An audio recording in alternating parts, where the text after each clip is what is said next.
वक्त एक बड़ी खबर आ रही है। पटाखा फैक्ट्री में भीषण आग लगी है। बिहार के 7 मजदूरों की दर्दनाक मौत की खबर है। तो बड़ी खबर इस वक्त राजस्थान की भिवाड़ी से, जहां पटाखा फैक्ट्री में भीषण आग लगी है। तस्वीरें आप देख सकते हैं, आग कितनी भयावह रही होगी ये तस्वीरें देखकर अंदाजा लगाया जा सकता है। और इस भीषण हादसे में बिहार के 7 मजदूरों की दर्दनाक मौत हो गई है। तो राजस्थान के भिवाड़ी में पटाखा फैक्ट्री में आग लगती है और नुकसान बड़ा होता है। बिहार के 7 मजदूरों की दर्दनाक मौत इस आगलगी में। तो एक बड़ी तबाही हुई है।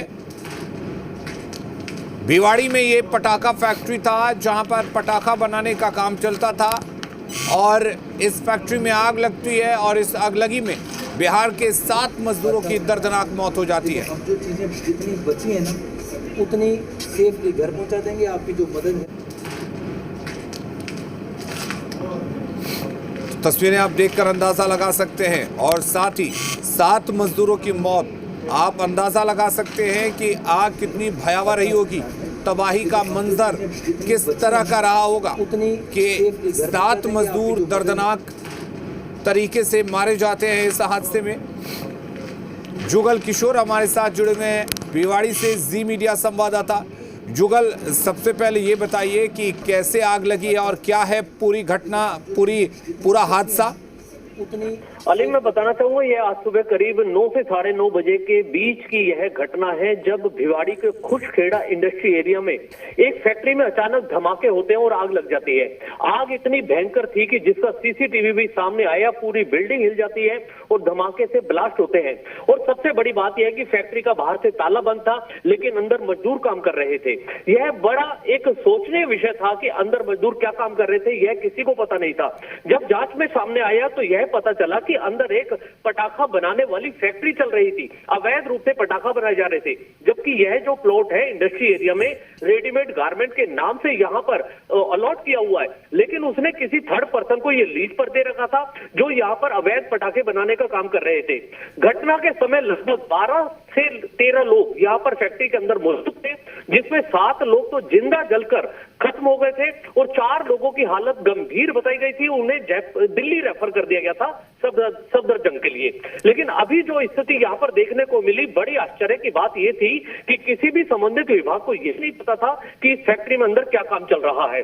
जब जांच में सामने आया तो जिला प्रशासन और अन्य अधिकारियों सहित यहाँ अभी वन मंत्री संजय शर्मा और तिजारा विधायक महेंद्र बालकनाथ भी यहाँ पहुंचे हैं।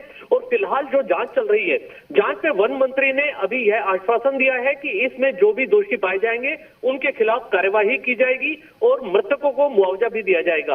अब इस पूरी घटना के बाद में सवाल बहुत सारे इंडस्ट्री एरिया में खड़े हो रहे हैं, क्योंकि इस क्षेत्र में भिवाड़ी, टपुकड़ा, खुशखेड़ा और धारवेड़ सहित आसपास के जो क्षेत्र हैं, यहाँ लगभग 5000 फैक्ट्रियां संचालित हैं। लेकिन प्रशासनिक स्तर पर अभी सरकार ने भी आदेश दे दिए हैं कि हर फैक्ट्री को जांच किया जाए कि किस फैक्ट्री को किस वजह से अलॉट किया गया है प्लॉट। और जुगल ये बताइए, सवाल तो कई हैं।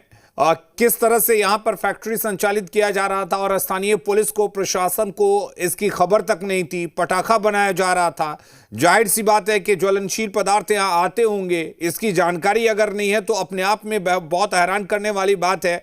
7 मजदूर बिहार के इस हादसे में उनकी मौत हुई है, उनकी पहचान हो पाई है? कहाँ के रहने वाले हैं ये मजदूर? और जो घायल हुए हैं, क्या उनमें भी उनकी पहचान हो पाई है, निशानदेही हो पाई है कि वो कहां के रहने वाले हैं? जी, मैं बताना चाहूंगा ये जितने भी मजदूर थे यहाँ सभी बिहार के मोतिहारी के बताए गए हैं। जो मृतक हैं वो भी सभी एक ही जगह के हैं और जो घायल हैं वो भी वहीं के हैं। लेकिन ये ठेकेदार के माध्यम से यहाँ पर आए थे। जो घायल हुए उनमें जो ठेकेदार था उसका एक साला भी है। उन 4 लोगों में जो घायल हुए इन सबको सफदरजंग के लिए भेजा गया है और उसमें से भी एक व्यक्ति की हालत अभी गंभीर बताई गई है। और तो ये 7 लोग हैं, ये बिहार के मोतिहारी रहने वाले हैं जो यहाँ पर काम कर रहे थे। अब सवाल ये उठता है कि जो आप अभी कह रहे थे कि यहाँ पर बंद फैक्ट्री में काम चल रहा था, लेकिन प्रशासन को पता नहीं था।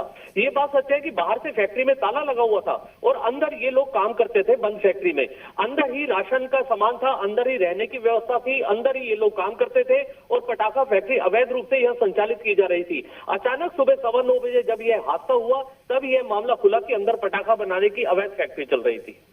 बिल्कुल, लेकिन अब सवाल ये है जुगल के इन पर कार्रवाई क्या होगी? एक बंद मकान में, एक फैक्ट्री में, जिसको आप बता रहे हैं कि गारमेंट फैक्ट्री के नाम पर इसे लिया गया था, बंद रखा गया था, बाहर से ताला लगा हुआ था, अंदर पटाखा बनाया जाता था, अंदर ही ये रहते थे, खाते थे, पीते थे, तो कहीं ना कहीं इसे छुपाने की बात थी कि छुप छुपा कर ये पटाखा फैक्ट्री चलाई जा रही थी। सवाल ये कि अब इस पर कार्रवाई क्या, क्योंकि 7 लोगों की मौत हुई है, कई लोग जख्मी बताए जा रहे हैं। जी, मैं यही बताना चाह रहा हूँ, अभी वन मंत्री भी आए थे, जब उनसे भी ये सवाल किया गया था कि आखिर जिम्मेदारी किसकी तय होगी, प्रशासनिक स्तर पर कौन जिम्मेदार है, फैक्ट्री जो चल रही थी उसकी देखरेख की जिम्मेदारी किसकी होती है, अलॉट किस वजह से ये फैक्ट्री की गई थी और अंदर क्या बन रहा था, इसकी देखरेख की जिम्मेदारी किसकी है। लेकिन उन सवालों का जवाब तो नहीं मिल पाया, लेकिन सिर्फ इतना कहा गया कि इस पर तथ्यात्मक जांच आने के बाद में जो भी दोषी होगा उसके खिलाफ कार्रवाई की जाएगी। मुआवजे के लिए राजस्थान सरकार की तरफ से कुछ ऐलान किया गया है, क्योंकि ये राजस्थान के बाहर के मजदूर थे जो यहां पर रहकर मजदूरी करते थे।